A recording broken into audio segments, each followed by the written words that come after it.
За стойкость мужества мужчины, за клин, что вышибает клин. Не важно, кто открыл кувшин, а важен вкус вина в кувшине. Названием выставки стали строки стихотворения писателя Фазиля Искандера.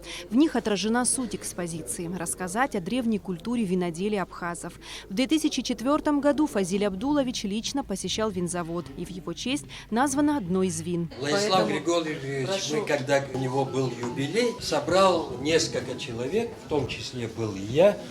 И кто что может сделать в честь Фазиля Искандера. Я с ним очень дружил и знал его вкусы. И поэтому я сказал, хотел бы назвать это вино в честь него, создать вино. И Владиславу я сказал, давай Сандро назовем. Он сказал, сам ты Сандро, говорит. Не хочу это название. Я говорю, тогда Чегем. Он говорит, хорошо.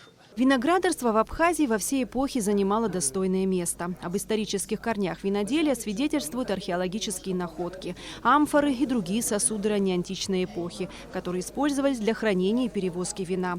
При раскопках на территории Сухумской крепости были обнаружены косточки винограда, датируемые IV-II веком до нашей эры.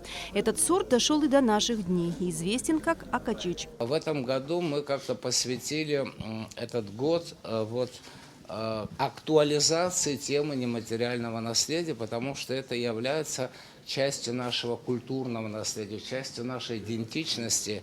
И мы очень рады, что вина и воды Абхазии в последнее время тоже особенно актуализировали тему виноделия в Абхазии и конкурсы, где абхазское вино выступает. Помимо археологических находок, концепцию мероприятия раскрывают исторические реплики, старинные гравюры и картины абхазского художника Виталия Кацба.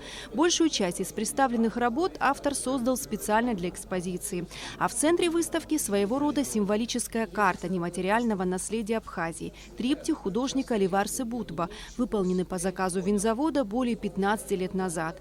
Родные и друзья художника поделились воспоминаниями о нем. Во время войны, вы знаете, он уже болел. И все равно он принимал участие во всех операциях, так сказать, и так далее. Даже анекдот родился, я вот вспоминаю его, когда Аида, его супруга, спросила, куда, говорит, вы идете, говорит.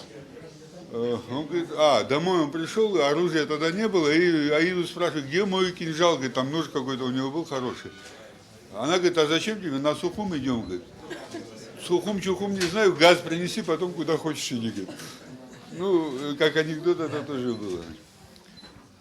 К сожалению, вот мы его потеряли, но вот его работы остались. Это самая маленькая часть его наследия. На самом деле, во многих домах в Москве, вот где я бываю, я вижу его работы. И всегда, видя эти работы, у меня дома висят его работы тоже. Выставка – яркое и неординарное событие, которое, как хорошее вино, оставляет приятное послевкусие и информацию для размышления. Эсма Голанзе, Алексей Агухава, Абхазское телевидение.